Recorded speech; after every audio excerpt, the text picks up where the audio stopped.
Sa Pilipinas, ang sports ay hindi lamang isang larangan ng kompetisyon o libangan. Malaki rin ang papel nito sa paghubog sa mga kabataan tungo sa mas produktibong lipunan bilang parte ng nation building.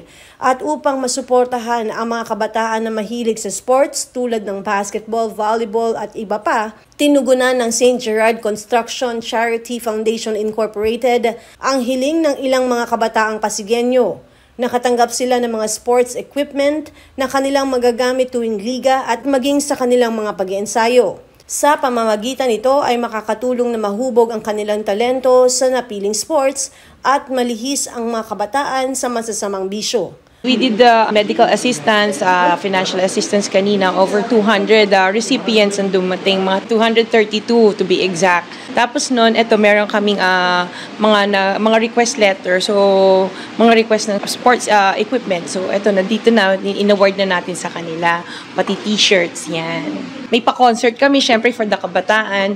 And siguro sa education naman, may mga scholars kami ngayon ini-interview for the educational part. May process kami, so before we actually get into the scholarship.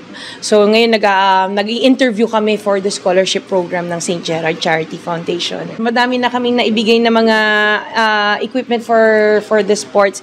Pati yung sa paliga, yan, kami yung nagsusupply ng food nila, food packs nila. So ngayon, may mga nag-request talaga. So ito ngayon ang binigay namin. Pero madami na kami naibigay na ganito, basketball, yan. Yung process, request letter lang from the organization with the letterhead siguro. Dapat respective yung, halimbawa, yung head ng organization nila, nakasign din dun sa document kung ano yung request nila. So ito, mga request letters din to, yan. May nagpro-propose for the e-sport. We're still looking into it.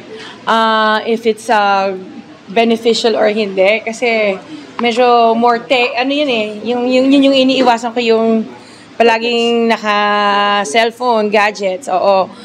This is more of an active sport na wherein na-exercise yung buong katawan, hindi yung dalawang daliri lang. So, nagkakamuscle yung dalawang daliri. Ito yung buong katawan, cardio, it works out for the whole body. So, may mga nag-propose na, we're looking into it naman.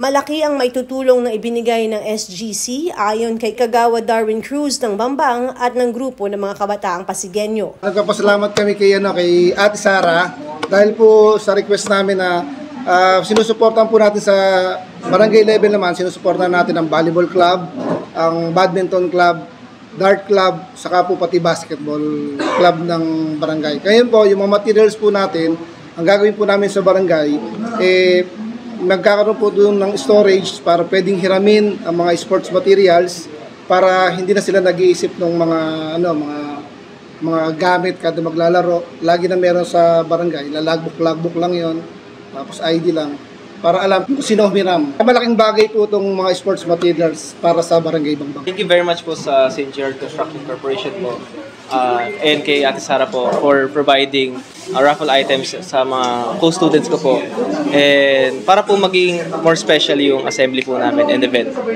Thank you kay Ma'am Sara and Sir Curly po. Maraming salamat po sa binigay ninyo. Actually, active naman lahat at saka nagpa-participate naman sila. Ngayon lang wala lang silang kasi nga may mga pasok sa school. Pero tututuwa sila kapag nakita nila na maraming binigay na volleyball equipment si Ma'am Sara. Thank you Ate Sara and Kuya Curly dun sa badminton equipments and mga gagamitin namin para sa tournament namin. Malaking tulong yan para sa mga sa youth, no, and especially sa mga aspiring na badminton players. Maraming salamat po. Ako si Luan Peñano para sa latest ng iNews Pasig.